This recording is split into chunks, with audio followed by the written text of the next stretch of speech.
Hi, I'm Maddie Reel. I am a local. We live at Marine Dan West and I'm married. I'm 26 years old and I own a local marketing agency called Hey Marketing.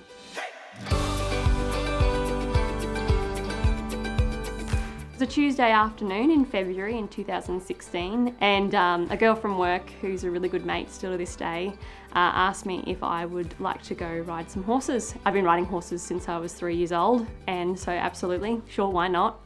It was on the last gate home as we were headed back to the stables. He reared up and as he reared back I thought, oh, I think he's going to come back on top of me. I might just move my feet out of the stirrups and thought, oh, I'll bail off on the side, but what I didn't realise, I still had my hands holding onto the reins. I came back down and in that moment I had hyperextended my body back in the jolt of the movement, and then as I came down, the horse shied out from underneath me and flipped my legs above my head, and I landed on the tip of my left shoulder. My friend had come back up from riding and she said, get in my car, I think we should go to the hospital. We pulled up to the hospital, to the entrance, and she pulled me out of the car and took me straight to the front desk. And I remember they asked me what my name was, and I knew what my name was, but I just couldn't physically open my mouth. And it was at that point I looked over to her and I gave her just this look of like, just help was kind of what I was looking at her for. And then I collapsed. Immediately the team was super responsive. They picked me up and I was hooked up to 6 IVs. One was giving me adrenaline, I was having a transfusion, and I was having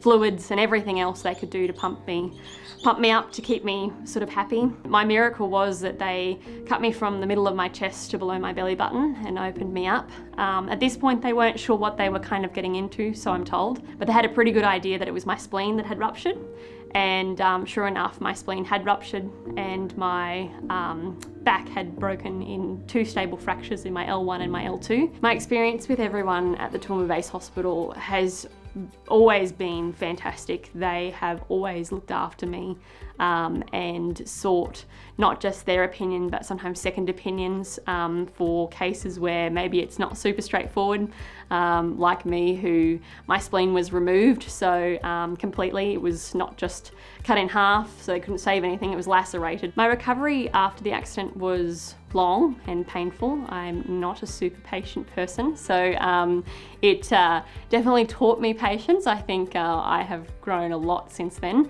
After the accident there was a long period where I guess I didn't realise, but I had a little bit of PTSD that I had struggled from.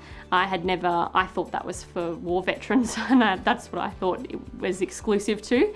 I thought maybe if you'd been there that's how you classified, but there was support outside of the hospital, and the connection to the government and how they can help you was just incredible, because it was something that I thought maybe I was excluded from, but not necessarily.